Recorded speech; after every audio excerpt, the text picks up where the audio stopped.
आं हारसिंनो दुखुनि सान जायाखिसै फाइनेन्सनि बादै सेन्टाराव बयनिसिमबो गोजोननाय खुलुमनायखौ खनसे जासिबावनाय थाबाय। आं दिनै नोंथांमोननि सिगाङाव मोनसे भिडिअ क्लिप लानानै फैदों।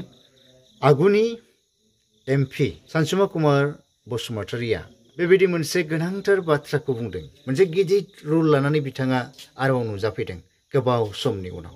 दिनै एक्स भलन्टियारफोरखौ लानानै बिथाङा माखासे बाथ्राफोर बुंदों, जायनि जाहोनाव आबसुआ डिवाइड आसाम 50-50 मोनसे बड'लेण्डनि आन्दलन खालामबोदोंमोन। बे समावहाय जोंहा मोनसे भलन्टियार फर्स होननाय मोनसे फर्स दङमोन। आबसुनि गेजेरजों बे भलन्टियार फर्सफ्रा गोबां खामानि मावबोदोंमोन आरो बे भलन्टियार फर्सफोरनि बेबायदि नाजानायजों लोगोसे 1993 मायथाइयाव मोनसे BSc एकर्ड जानानै फैदों। बे BSc एकर्ड जानाय लोगो लोगोनो भलन्टियार फर्सखौ डिसबेन्ड खालामनानै दोननाय जादोंमोन आरो बेबायदिनो 2003 मायथाइयाव BTC एकर्ड जाबाय। 2020 मायथाइयाव आरोबाव जोंहा BTR एकर्ड जाबाय। दा बे BTR एकर्डखौ नायनानै भलन्टियार फर्सफ्रा सिन्था खालामफिनबाय, एक्स भलन्टियार फर्सफ्रा सिन्था खालामफिनबाय, जोंनि डिमान्डआ बड'लेण्डसोमोन, बेबायदि BTC नङामोन, BSc नङामोन बा BTR नङामोन। बेखौ साननानै एक्स भलन्टियार फर्सफ्रा आरोबाव गोदानै मोनसे खुंगुथि दाफिनबाय बोसोरनैसोनि सिगां BTR एग्रिमेन्टनि उनाव।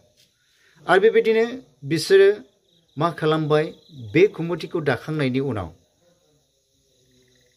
दिल्लीसिमबो थांनानै मेम'रेन्डामफोरखौ हैबाय।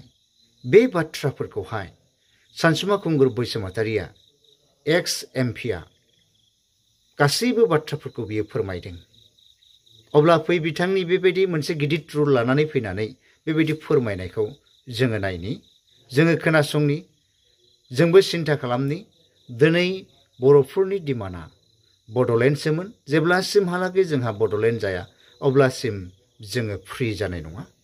जोङो सोरनिबा आथिं सिङावनो थाखानांगोन।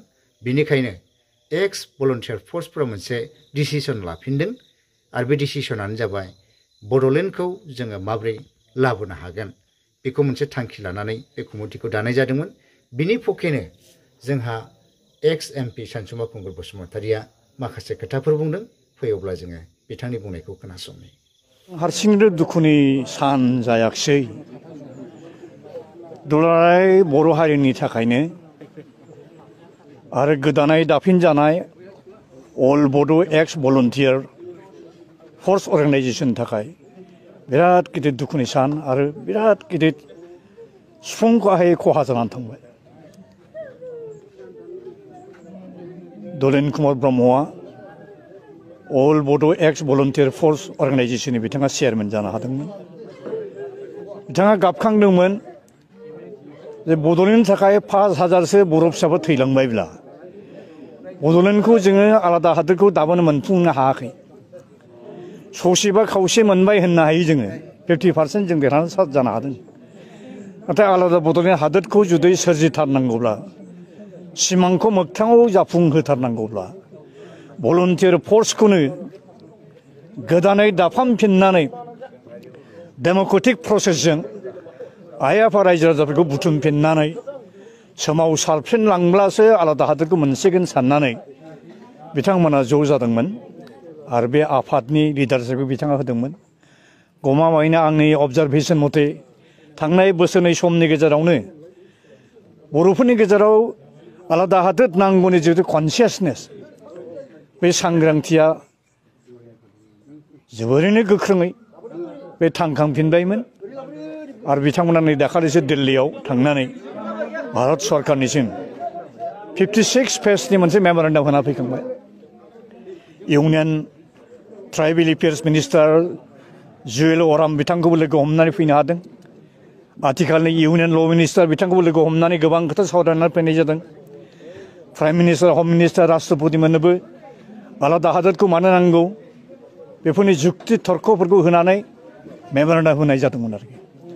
नाथाय थांनाय दहाय फुंनि 3 बाजिसोनि गेजेराव बिथाङा स्ट्रकआव गोग्लैनानै अबथिरायै जिउ गोमालांबाय। बे जोंनि थाखाय बिराद खहा गोनां जाबाय।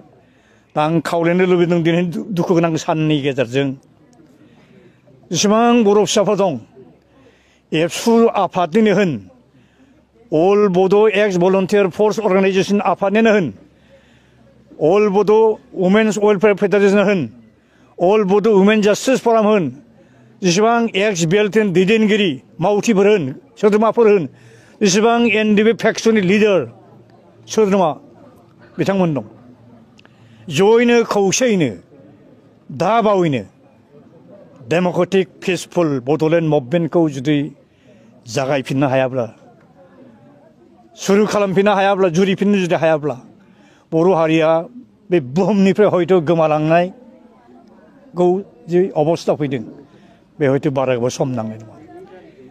बियो टटेल एक्सटेंशन अफ द बड' पिपल बा बड' नेशना मेटार अफ फिउ सेन्चुरिस जागोन होननानै आं सानो आरोखि।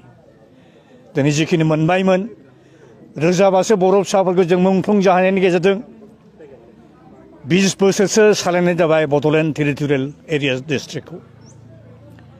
मोनदोंमोन जथेस्थ'खिनि पावार एन्ड फांसन, 50% अट'नमि मोनदोंमोन, except law' and order and police डिपार्टमेन्टनि बादै, रिजार्भ फरेस्टनि बादै, फाइनेन्सनि बादै।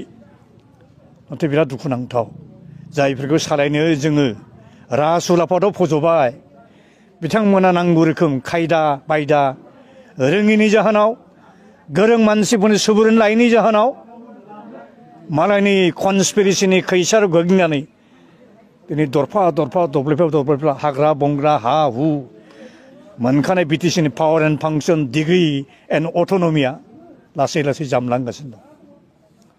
जोबोद दुखुनांथाव।